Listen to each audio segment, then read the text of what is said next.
Hello and welcome. This is day 4 of my video response to Ethany's 31 Days of Tarot. Woohoo! Look, I made it to day 4, y'all. So the day 4 prompt is, what tarot books did you read in 2021 and would you recommend? I would recommend all the books on this list. Excuse me. The books on this list are, let me try that again. Okay, while I went through the list of books I've read from the various digital resources that I use a combination of Kindle, Google Play Books, and Hoopla Digital, which is part of our library. So when I was going through the list of books I've read and pulling out the tarot ones, I was surprised that there were no general learn tarot books. They were all, I don't know, different from that, and you'll see why I say that in a minute. So let's just go, because I love books. I could talk about books for hours on end, and I am going to try to keep this short, sweet, and to the point. Wish me luck. So the first 2 books on the list are Tarosophy and Tarosophy Squared, both by Katz. I adore these 2 books because they encouraged me or taught me how to bring tarot into the everyday, how to use tarot in a more secular way outside of just doing readings. These 2 books also introduce some new concepts, and most importantly, the thing that he does really well in these 2 books is he tells you why, the history of things and the history or the reason behind the exercises in the book. And my Capricorn brain loves reasons. Tell me why you want me to do something. If you want me to do something, you should really tell me why I should do it, because it's hard to get me to do something without me knowing why I should do it. So he does great. He's great at that, and I love that about these 2 books. The difference between Tarosophy and Tarosophy Squared is the second of the 2-book series, and it's a little more advanced. The exercises are a little more advanced. The exercises are definitely more thought-provoking. Let's see. Oh, one of the examples is he does a series, a section called, wait, I wrote it down. A section called The Opposition. So he goes through each of the minor arcanas and says, okay, so for the Ace of Wands in the opposition section, the Ace of Wands adds drive, takes away motivation. Think about that. The Ace of Wands adds drive and takes away motivation. I love that. The 2 of Wands adds dynamic action and takes away comfort zone. See, isn't that awesome?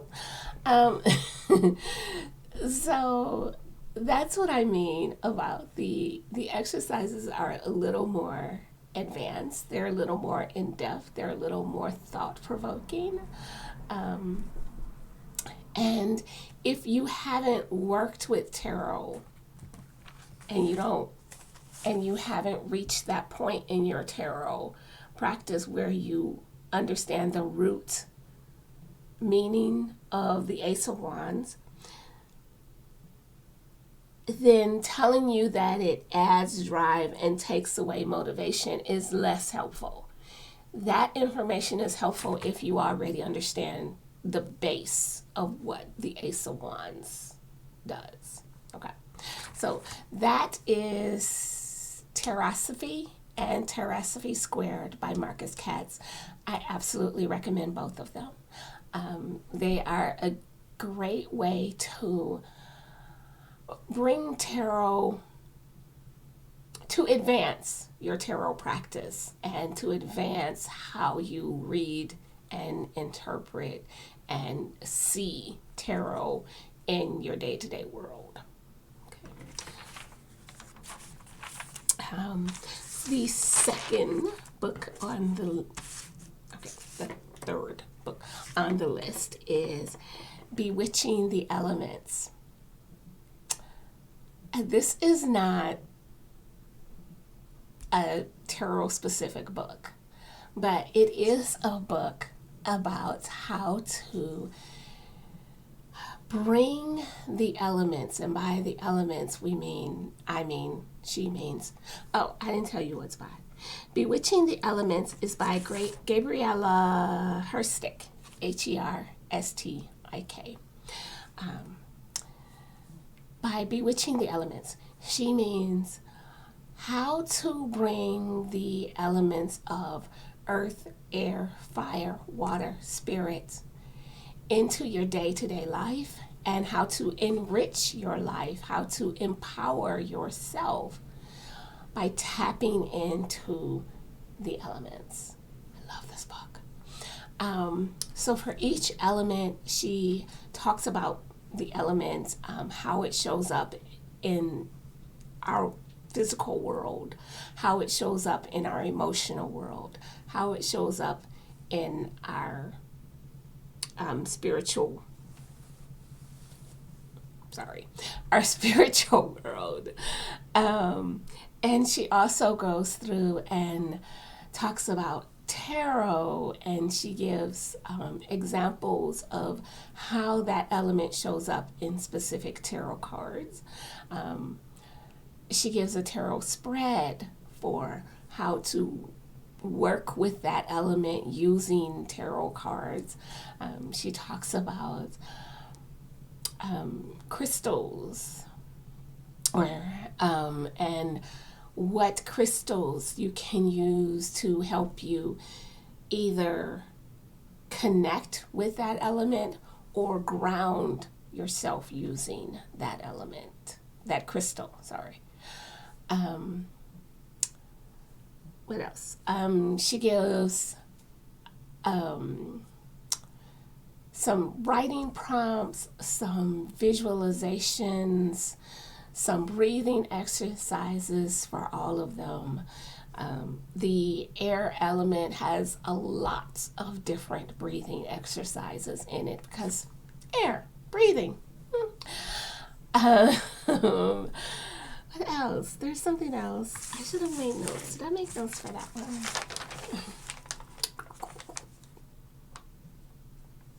I did. Oh, she also includes a goddess for working with that element. So that is Bewitching the Elements by Gabriela Herstik. I highly recommend it. It's especially great if you want to, just kind of appreciate Earth more on a day-to-day basis and bring more Earth energy into your personal practice. It's also great if you want to bring the elemental associations of tarot into your reading practice more. It is really, really good for that. So the next book on my list is Creative Tarot by Jessa Crispin. I love this book.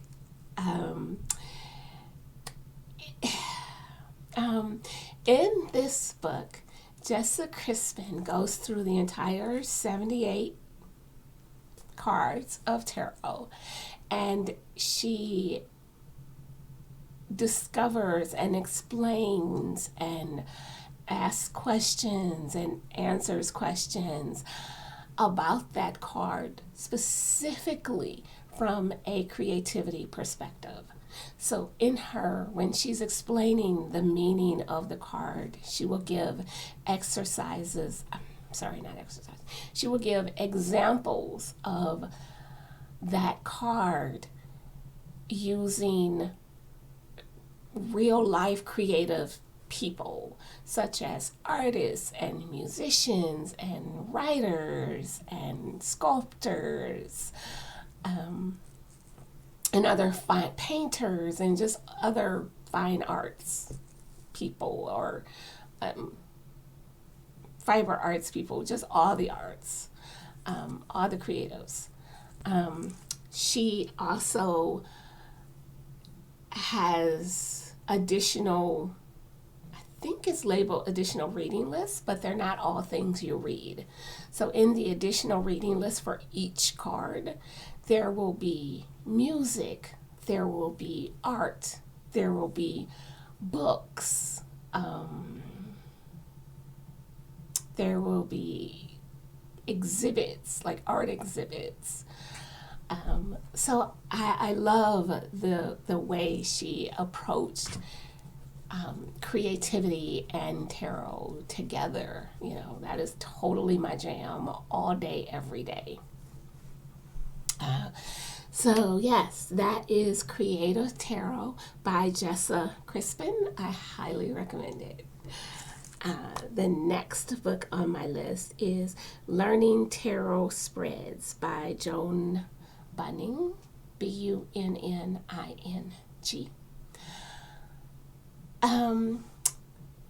I discovered this book when I was practicing for my tarot exam with Anthony, and I was playing around with different spreads and playing around with different, like, changing spreads and changing the meanings of positions and spreads, and I kind of hit a wall where, like, of all the things that I have at my disposal, and I have other tarot books that are just like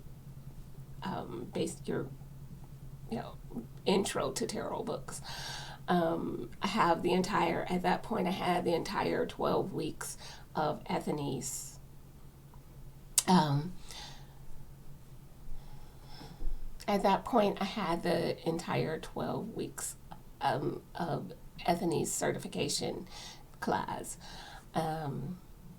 And I had the entire internet at my disposal, but yet nothing was working. I didn't see anything that was just speaking to me. So I tried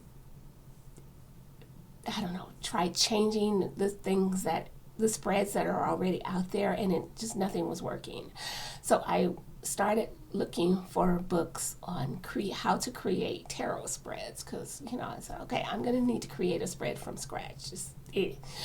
And there's a lot of stuff on the internet about that, but this was the first book I came across that really helped get me out of that stagnated box that I had worked myself into.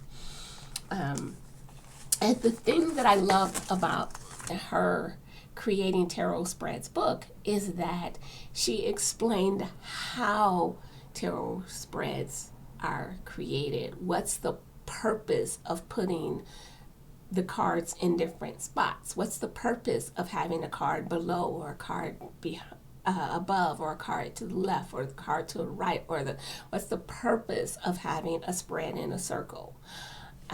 And so I think that was the piece that I was missing. And once I had that piece, I went on to create a unique tarot spread that worked for the way I read. And I've been doing it ever since. So there's that.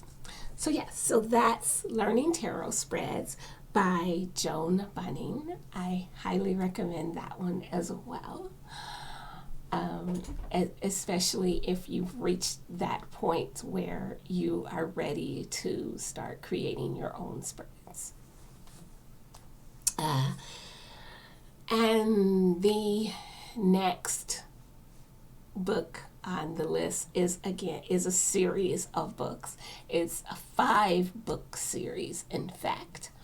It is The Fool's Journey Through Tarot by Noel Eastwood. Did I get his name right? Yes, Noel Eastwood. I adore this set. Full disclosure, I have only read the first 3 books in the series. I've read the Major Arcana, the Swords, and the Pentacles. Because I read this book earlier in the year, and the Cups and Wands came out later in 2021, and I just haven't read them yet. So anyway, what this series is Noel created a story around one character traveling through the tarot as a life experience. So there's a kid in our world. I think he was a young teenager, like 13 or 14 years old. And he left home and he just started walking. And so the stories, all of the books go through him meeting people and having experiences, and how those experiences shaped his next experience. And there are times where, like for the Major Arcana, he meets all the characters in the Major Arcana. And he has all these experiences around the framework of the Major Arcana. And then later on, when he's in, say, the Swords, sometimes one of the Major Arcana characters will show up in the Book of Swords to encourage him, or to give him a few words of wisdom, or to question him,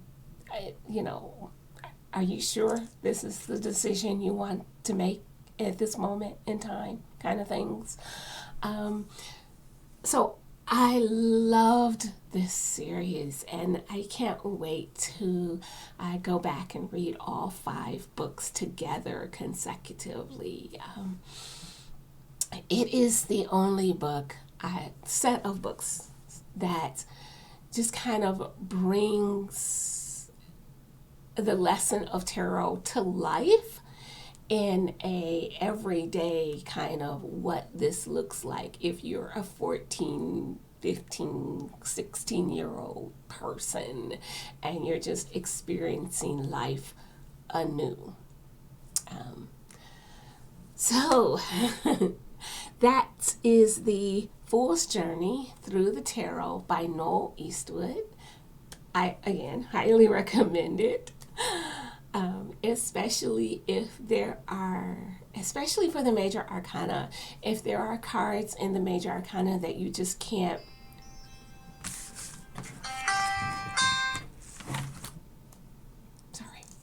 especially if there's cards in the major arcana that are just not making sense for you. This will really help. So that is my book recommendations from 2021. I will see you shortly for day 5.